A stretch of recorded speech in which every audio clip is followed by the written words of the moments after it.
So thank you all for joining us today. I'm Joe Tulin. I use he, him pronouns, and I work on the outreach and education team at the Chesapeake Bay Trust. I also recently joined the board of Annapolis Pride, so I'm very excited about that. And this panel today is really to dig into the queer Latinx experience and kind of the intersectionality of all of those identities and some of the challenges faced by all of the amazing people you see on the screen here.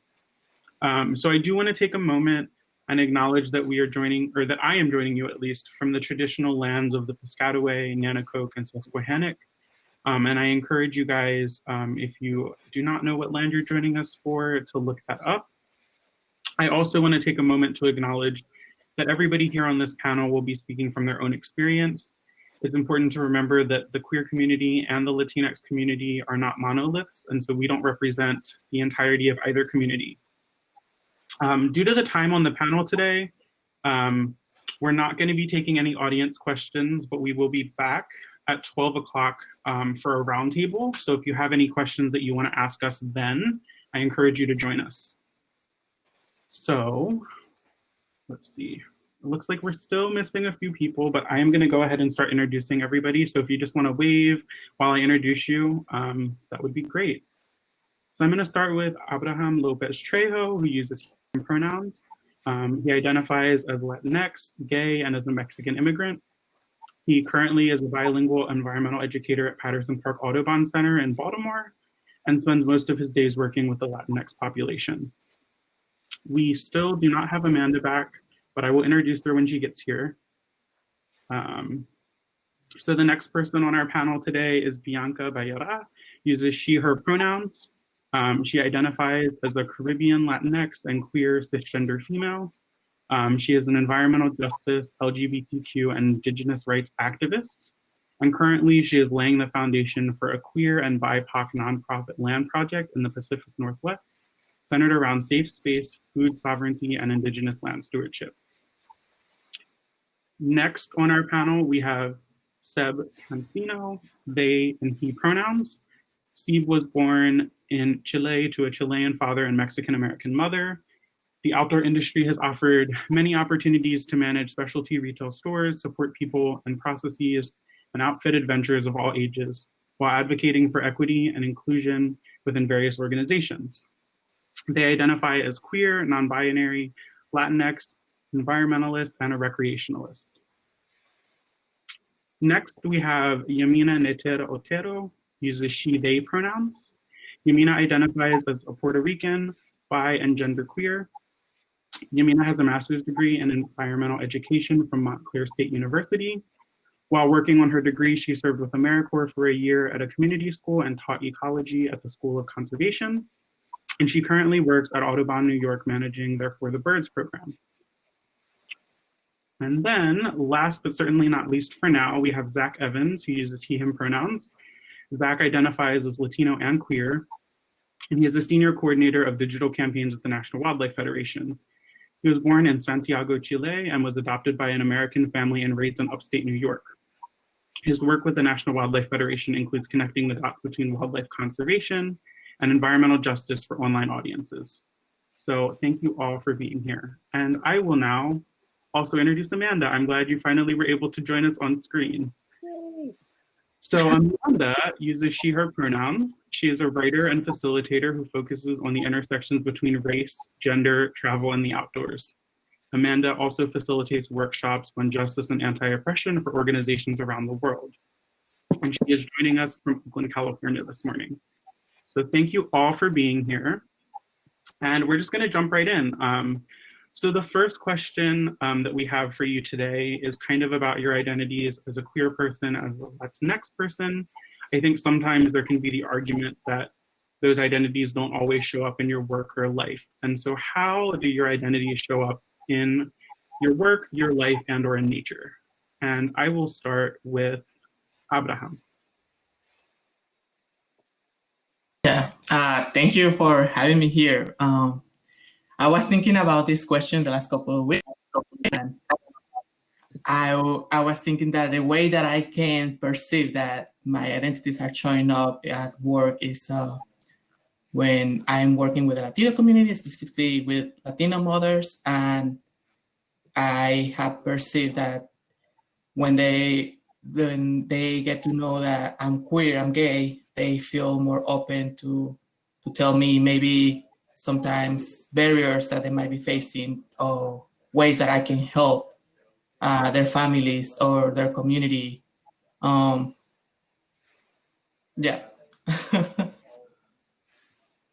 I will go to Zach next. So I have a really great opportunity at the National Wildlife Federation to work on communicating a lot of the work that we are doing in a variety of communities. What's really exciting is the opportunity to try to engage audiences that are considered or just have not been reached out to in authentic ways, and trying to ensure that the outreach by an organization that's 80 years old does seem authentic, and pausing when we need to and trying to think intentionally, thinking about partnerships and always learning and always being kind of open-minded. And I think that comes a lot from being adopted and being in that kind of liminal space between being Latino and being raised with a family that, you know, their heritage is mostly European. So for me, and also being queer, so I think it's a lot of that life experience has made it easier for me to kind of just be able to sit in that space that's in the middle and be able to try to do the best job as possible to make sure people feel welcome and people are met where they are. I am also adopted, so I definitely feel you on that. Yamina, do you want to go next? Yeah, so a lot, right? I mean, following up what Zachary said, obviously it's our job, or we take it upon ourselves to make sure the orgs we work for are doing the right work, but there's always that double-edged sword where you might get tokenized, and that's something that's happening a lot lately, because all of these orgs are sort of reckoning with the fact that they are not very diverse, and they have not been handling environmental justice at all. So it's definitely something to look out for, and to make sure you protect yourself and set those boundaries so that you are doing the work that you want to be doing, but you're also not just being like the Puerto Rican person in the room. And I also acknowledge that, you know, like as a birder, I live in a very happy, comfortable bubble. I'm in the tri-state area in New Jersey. I have the Feminist Bird Club by me. I work in like a relatively young office. So I make sure to acknowledge that I'm very fortunate in that I get to bird and feel safe and feel comfortable. And finally, I work in New York City public schools, and I have so many kids who are like, wow, you do this for a living? And it's like, I do this for a living. And also like, I look like them. And I just think it's so exciting that the kids I work with get to see like a woman of color, a Latinx woman, come into the classroom and talk about birds they can see in New York City instead of another white SCA member. Great. Bianca, do you want to go next? Sure, absolutely. I have a unique situation because I live and work in rural Oregon, which is very, very much like a lot of rural America, where it's being gay and being a person of color are probably like the two most like dangerous things you could do to go out in nature. And so therefore it's like, I feel like it's imperative, like to me, like I carry like both of those identities like really close to my heart, and like in everything I do. And the recent environmental organization that I've worked for, I take it seriously, not only that I like represent myself in being Latinx and Indigenous and queer, but also that I do my best to represent and speak up for all of the gender spectrum, and to represent all the people who aren't currently at the table, or you know, at the meetings that I may go to, and that I like do my piece to educate really on, for example, like trans rights, or also anti-racism. So that's like really important. It's really important to me to make rural America safer for all, you know, identities, but especially for queer and for people of color, visibly queer people of color especially. which is part of the reason that myself and my partner and a small team here are starting this BIPOC land project and farm to really bring back indigenous land stewardship and native plants and foods and medicines that are culturally appropriate for our communities, as well as to create space for PT BIPOC to connect with nature and have those healing opportunities. So yeah, those are part of my experience. Thank you so much. I'm excited to hear more about your project. Amanda, do you want to say next? Yeah, just to make sure, because of the technical difficulties, you can hear me okay? Clear. Great. Right, well, it's really great to be here. I'm glad I was able to make it. And yeah, I think I'm resonating with a lot that everyone else has said. I think for me personally, how it's affected my work and life is I'm actually like a late blooming queer. It came out just 2 years ago, and just really understood this part of my identity when I was 28. And so I think for me, actually working as a facilitator who works against oppression and injustice, it just started to feel really inauthentic of me to not share this part of my identity when I was encouraging folks to be their authentic selves at work and to show up in those ways at work. So that's been the way it's really been a part of my work life. And I think in part of like my relationship to the outdoors, I think what I realized was that a lot of my interest and excitement about being outside and being in nature, I think actually ended up, looking back, came from a lot of the queer parts of me that I hadn't really realized yet. I have this memory of, when I bought my first pair of Chacos, all my friends called them my lesbian shoes because they were like, only people that wear that are lesbians. And it's just an interesting memory I have now because that was told to me in my early 20s and I had no idea I was queer and still considered myself straight. But loved Chacos and loved, exploring the outdoors and loved all these things that I think a lot of straight women at the time thought were too masculine or weren't like conforming to the way particularly Latino women should present themselves or should behave or should act. And of course, gender identity is very different than queer identity, but I think for me, they were very interrelated. And I think exploring these different parts of who I am that I can be outside in a lot of ways helped me realize that I was queer. So I think knowing that experience for myself, I think that's something I'm hoping is something that we can encourage with other young folks, especially young Latino folks, that I think the outdoors can be this like first safe space to kind of play and explore with gender and presentation and who you are and not like allowing the norms of the real world to be in there and to be affecting you. So yeah, I think that's something I'm excited to keep exploring in these next few years, how we can make the outdoors that kind of space. And last but certainly not least, Seb, if you want to jump in. Can you hear me? Yes. Okay, sorry. I'm having some technical issues, but yeah, thank you. I'm also, like Amanda said, resonating with a lot of what y'all are saying. And for me, the way that my identities have really shown up is by I feel very fortunate that I was both raised in a very openly Latinx household and also that I came out when I was about 15 years old. So I've had a lot of time to learn to love myself, and that has shown up in my post-educational career just by being able to show up as a whole person and like feel confident that not every day, but just be able to know that those identities have been carried by my ancestors and have shown up for me in the past, and by being able to carry those fully every day has let me live an example for a lot of other people. I've mostly worked in private industry, so like managing retail stores in the outdoor industry, and most recently moved more into outdoor education and mental health fields like that. So in the latter fields of mental health and outdoor education, like being able to show up as a full person, especially for youth, has been so empowering for myself to be able to like know that I have to show up for these kids so that they have something to look towards.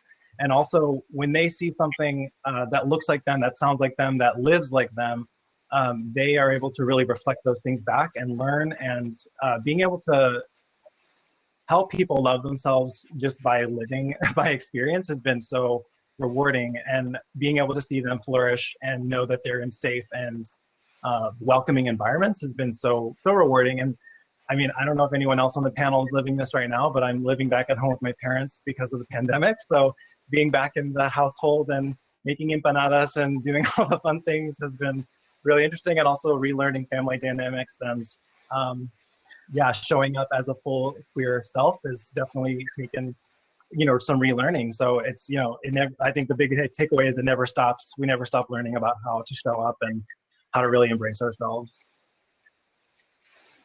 Amazing. We are going to move on to the next question, which is about any barriers that you faced. I would like maybe one per person in your career and or while recreating. And I'm going to start in the opposite order. So I'm going to stick with you, Seb, while you're on here. No problem. So I think speaking towards barriers, like one of the biggest things in the outdoor industry has just been the homogenous nature, the sameness nature that has been both presented in media as well as in hiring and just across the board, whether it's private industry or nonprofit. And those barriers, although like I feel like I need to call in like the privileges that I have being, assigned male at birth, being, light skinned Latino, like I can pass for a lot of different environments and communities, but once you get there, that doesn't mean they're welcoming.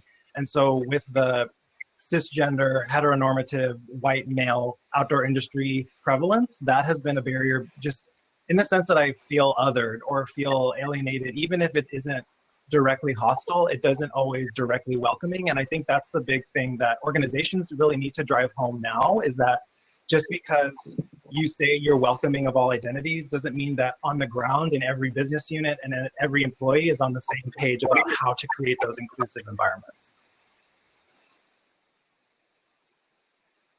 Amanda, do you want to hop in? Yeah, for sure. I guess first just acknowledging similarly, as a non-Black person, as a cisgender queer person, as a bisexual person who sometimes is straight passing, there's a lot of privilege I carry that has made my experience easier, I think, in comparison to what we've been seeing a lot this year with a lot of the statistics about just the murder of trans women and just the lack of safety that trans women of color particularly experience is just something that's not something that I've experienced to that extent. And so I think there's that needs to be named. I think for me, what I've noticed is actually as a bisexual woman, I've been doing some research about that experience, and we're actually have the highest rates of depression within the queer community and also the highest rates of sexual assault, in addition to trans women. But after trans women, it's bisexual women. And so I've been thinking about that a lot as my specific identity as a bisexual person, what that means. And I think Zach used the word liminality, and I think that can sometimes cause this like never-ending feeling of not feeling belonging because you're not, which is very similar to the Latinx media, yeah. I think that's kind of bisexual identity also. So I've been thinking about that barrier in particular a lot lately. And then also, just as a Latinx person, Hope just recently, finally allowed civil unions within the Catholic Church. And I think that's something else I think about in the particular queer Latinx context. So many of us are Catholic.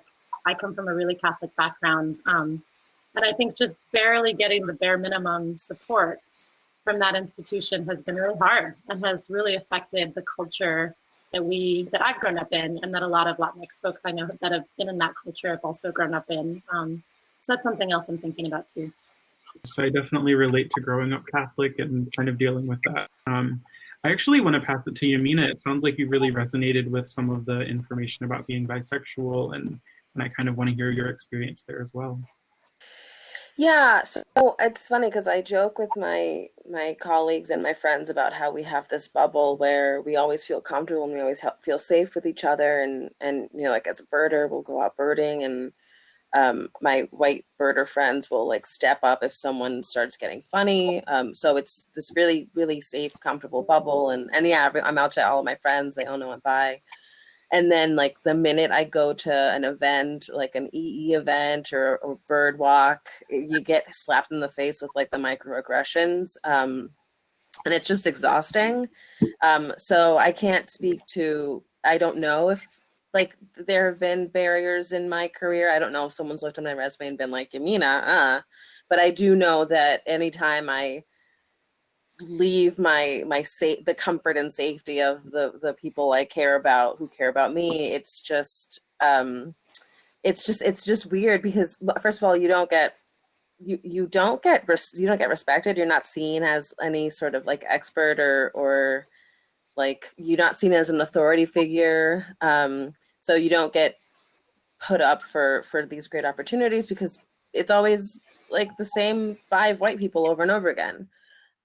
So that's exhausting. And just like being in EE events where it's a bunch of white people talking about how they need to be more diverse and need to be that, and like poor brown people in urban communities. And it's like, hey, I grew up in Newark, New Jersey. Like I could tell you about what it's like and what we like in these areas want. And I can also tell you about like how I go birding when I walk my dogs in the suburbs of Newark, and I love it. Like it's not all poor Black and brown people with like no green spaces. It's just like you have to appreciate you just have to appreciate it differently. Sorry, EE is environmental education. Someone asked in the chat. But so I've had experiences at like environmental education conferences where they're like, how do we teach EE in urban spaces? And it's like, you go and you talk to them about like what they have in their urban spaces. It's not that hard. So it's frustrating. It is frustrating when you're dealing with anyone outside of our like queer, brown, ally community. And the pandemic has not helped because I don't have to talk to anyone I don't want to talk to. And it's just getting harder and harder to put up with it. But hopefully everyone feels that way and people will start working on their stuff. Yeah, so that's my rant. Thank you so much. I'm going to go ahead and pass it to Bianca next. Sure. You know, on the subject of belonging, which I feel is like a theme that's coming up in most of our shares, I think that it's hard to live this intersection in the way that like in our Latinx communities and in our families, there's a lot of homophobia still to this day. And then when we turn to like our queer families or to, for example, the nature community, there's still racism, right? And there's a lot of like pressure to assimilate to whiteness. So I think it can be really hard for us to like really find that place where we can feel like our full selves and feel fully represented and feel a sense of belonging. And we're having to kind of like work, you know, I can at least like, speak from my own experience. Like most of my relationships are work, including my family relationships, you know, because I show up and I'm like Hispanic, but then like that part of me that's queer is a little bit less accepted. I definitely, I really relate. I will go ahead and pass it to Zach next. I think and something that some folks in the chat and some of the folks who have been speaking mentioned is kind of the labor that it takes to, if your role and you're brought in to have, you know, bring your full self to work and help do a certain task, sometimes you're asked to do additional labor when it comes to either equity or justice work internally, or even being an assumed expert sometimes. Even if you might have the expertise, it's kind of an assumption that you would assist with something to make sure that it is quote unquote authentic. And I think for one thing is establishing that kind of relationship with, you know, managers or other folks where you can have a relationship where you're saying, yeah, I'm happy to engage on certain things, but I do need time, and like, I do need time to look over stuff. I do need some like degree of respect for my opinions. And so I think that's one thing where it's a barrier where it's negotiating that relationship. And I think it's sometimes hard to do that in predominantly white institutions. And that's one thing that I think is an obstacle for folks who may prefer just to maybe focus on, say, maybe their roles in finance. And that's, you know, what they're there to do. And that's what they want to go to do every day. They like it. And although they could inform some conversations, they would prefer not to. And I think it's figuring that out, that balance of sorts, and respecting employees of color to be able to make that decision on their own. And I'm going to pass it to Abraham really quick, and then we'll go into one last afterwards. And I want to make sure everybody has time. Yeah. So I definitely agree with what Bianca was saying about there's a lot of homophobia in the Latino, at least in my experience in the Latino community. I was thinking about the machismo culture. You know, it's like men are supposed to be manly and have like deep voices and never cry. And I feel like that's definitely a barrier that I have encountered myself working with the Latino community. That, yeah, my queer identity, being gay, opens me doors to maybe work more easily with a Latino woman. But when it comes to Latino men, I found a barrier that is like, well, no, you're gay, you're gonna try to touch me, or you're gonna try to do something that I don't want to. So that's definitely a barrier that I have found. And as well, sometimes, you know, I feel like being part of the LGBTQ community makes the Latino community wonder if you are really Latino. Sometimes it's like, oh no, you're gay? No, that's not Latino. That's, you're being white, or you cannot use Latinx because that's like whitewashing your Latinidad. So yeah. Thank you so much for bringing that up. I'm going to do one final question. Hopefully have everybody, you know, like a minute or two to answer, probably like a minute. But the final question is, what are some potential solutions to these barriers? And I think that as with us at the intersectionality of these identities, we have particular skills that maybe can be brought to the broader conversation about identity, environment, and justice. And so I'm kind of wondering if you could just speak to that. And I'm going to start with Bianca this time. Yeah, I mean, I know that we just spoke about all the challenges, but like, I think we can also probably speak to like how exciting it is to be who we are, and how much like opportunity there is for us to like, when we do shine, like to like bring so much to every space that we enter. And part of it's like in being queer, I think that like, oh my gosh, there's so much like queer ethos, which is about like self-acceptance, self-love, being your full self. And I think so much about being Latinx is actually really similar. It's like our families are like full of so much like passion, and I mean, these are huge like generalizations, but I also find them like across the board to be like pretty true. We're very passionate people, and we stand up for what we stand up for.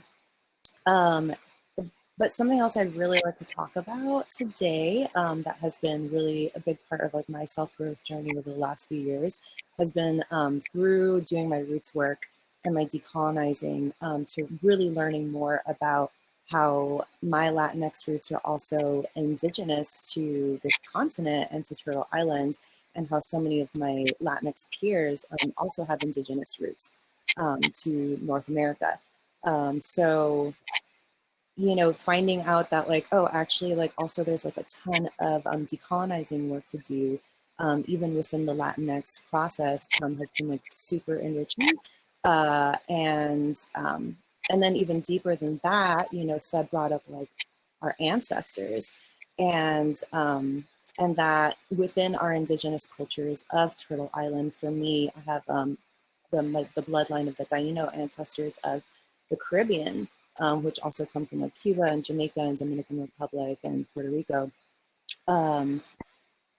Usually queer people actually held a really sacred and special role within our cultures, as being two-spirit, and as holding like really special roles within the village. Like they could do both like masculine and feminine things.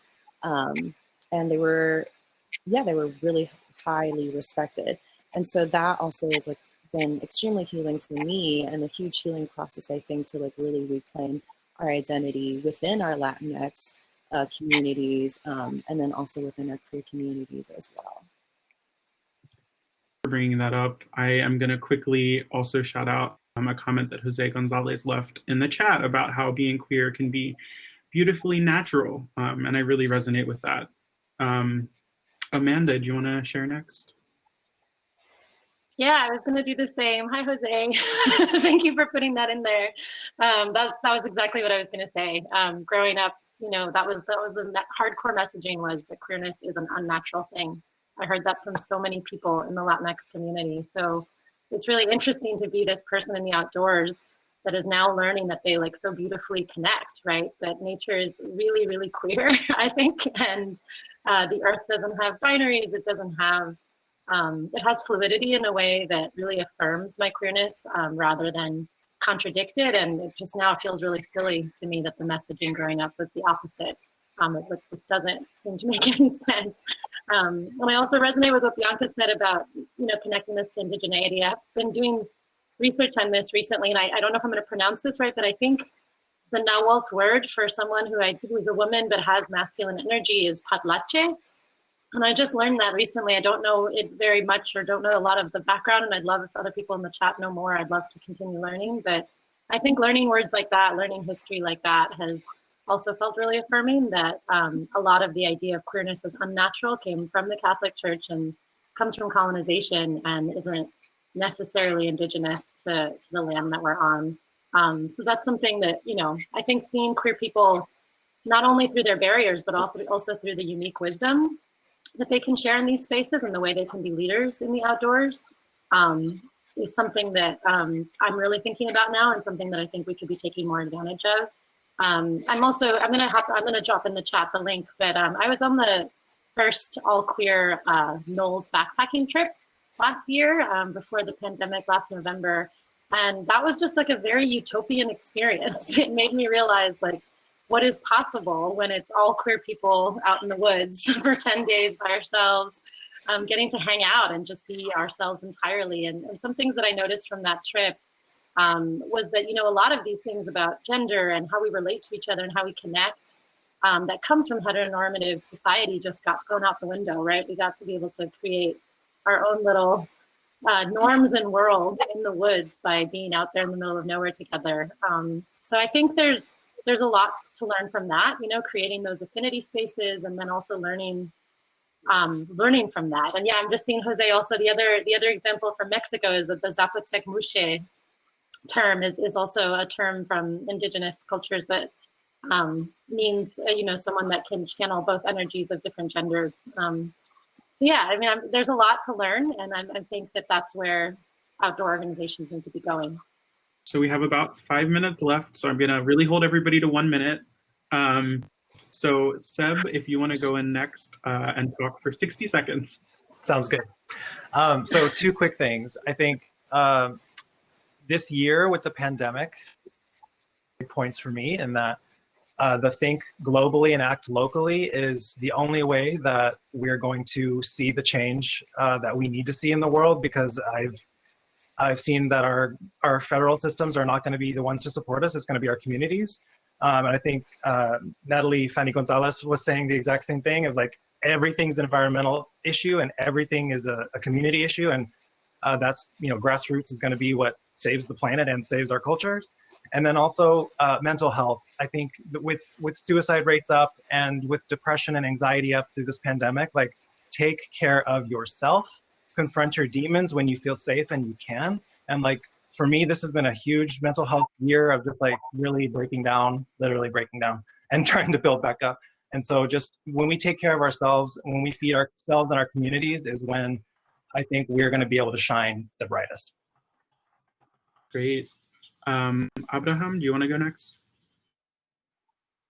So thinking about the solutions that we can bring to the table, also how other people can support us, I was thinking that definitely I'm being able to be fully who I am because of the support of my co-workers and my team. So that's definitely something that I'm always thinking, that you have to support your queer teammates. You have to support your friends, and you have to give them the space, because there is a lot of things that are coming at us from many times from our communities that is negative, and we need that space and that support around us. And definitely I agree with Seb that this is the year to take care of your mental health. I've been definitely doing the same, and I invite everyone to do the same and support each other. This has been a year of mental health for me too. Zach, do you want to give any final thoughts? I just wanted to echo kind of the idea of learning and unlearning as a process that kind of, especially for folks who maybe grew up in predominantly white areas, or my family is white. So it's kind of finding both community, a Latinx community, mostly in college, provide opportunities to unlearn a lot about what I thought about non-white communities and things that maybe I didn't fully realize I was thinking, and frameworks that I had in my mind. So I think the learning is both tied hand in hand, and as a provide some insights and solutions that can be brought to our organizations, can be brought to our communities to strengthen. And yeah. Now we'll finally, last but not least, pass to Yamina.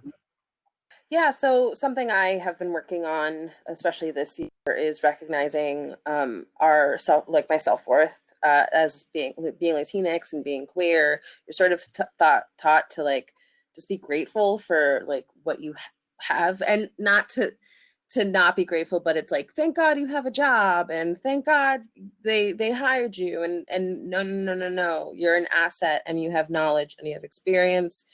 And you have something that you're amazing at. And instead of being like, thank God I have a job, wow, my org is so lucky to have me.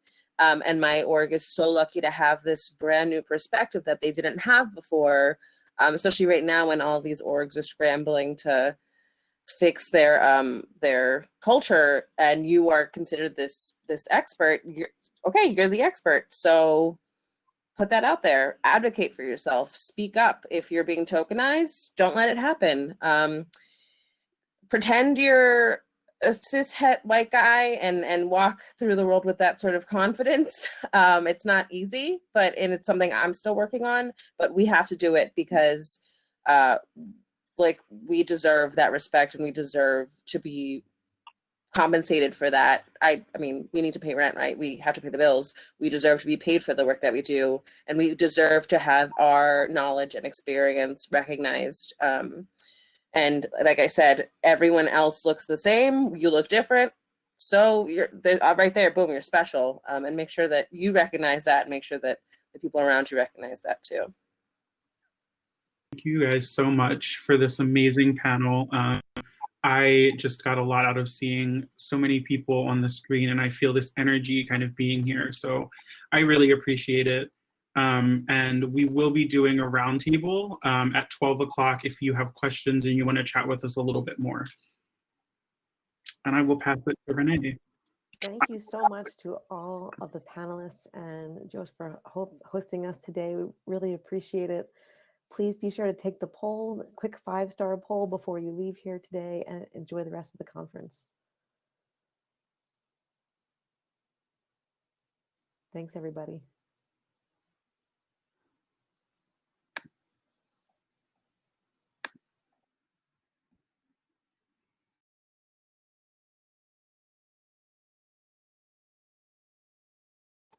Good job, everyone. It was so good, guys. Thank you. I don't know if you all can join us at 12. I know maybe some of you have other things going on, but if you can, we are going to have the time for the lunchtime roundtable to talk with more people about this panel and share more of our thoughts and things. So if you can join us, then that would be great. Joe, quick question. There were a lot of comments that were kind of coming in, but I had a hard time following them. And there are some resources. Is there a way that those are collected for us to take a look at later? Yeah, so this panel was recorded, and then we'll have like I guess it's a document with all of the chat that will go out later after the conference. So awesome. It will be around. Awesome, thank you. Yeah, thank you guys so much. It was so great. It was so good to see you all. Thank you, Joe. Amanda, did you say something? Just where is the roundtable if we can join at noon? Yeah, so it'll be under the sessions, and it'll be a session that will show up as a roundtable. So you'll just go to that sessions tab. I have to head to work, but it was a pleasure to see you all. Just like shine. Yeah. Thank you guys. Thanks all. Thank you. Well,